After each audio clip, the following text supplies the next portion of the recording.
السلام علیکم ورحمۃ اللہ وبرکاتہ۔ اعوذ باللہ من الشیطان الرجیم، بسم اللہ الرحمن الرحیم۔ شہر رمضان الذی انزل فیہ القرآن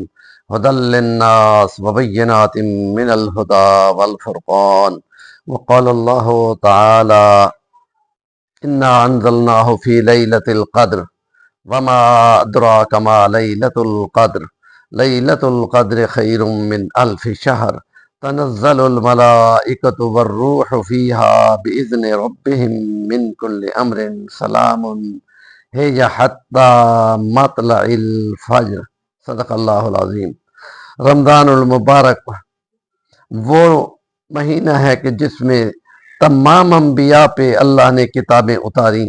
اور پھر آخر پہ محمد مصطفیٰ صلی اللہ علیہ وسلم پر قرآن مجید کا اتارنا شروع کیا،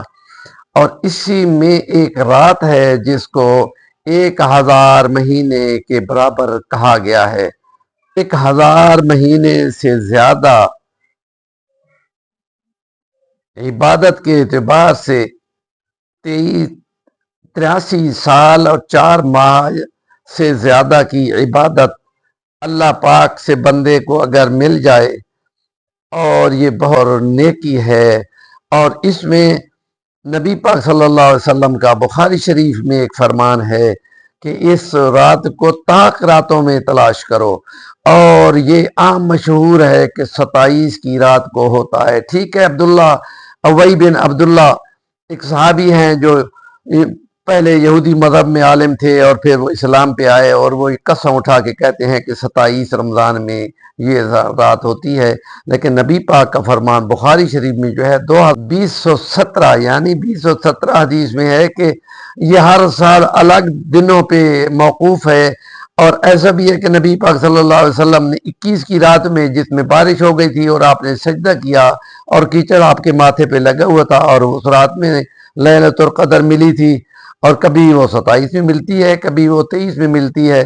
اور یہ مشہور ہونا کہ اس رات بارش ہوتی ہے، یا اس رات سورج کی کرنوں کی چمک نہیں ہوتی، یا سمندر کا پانی کھارا میٹھا ہو جاتا ہے، یا وہ نہ ٹھنڈی رات ہوتی ہے نہ گرم رات ہوتی ہے،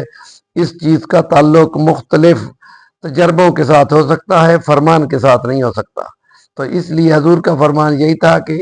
ان طاق راتوں میں لگ کر عبادت کی جائے۔ اور یوں بھی ہے کہ خدا نے کہ پیغمبر نے بتانا چاہا تو وہ صحابی کچھ آپس میں جھگڑ رہے تھے، اس کی بے برکتی سے وہ رات حضور کو بھلا دی گئی۔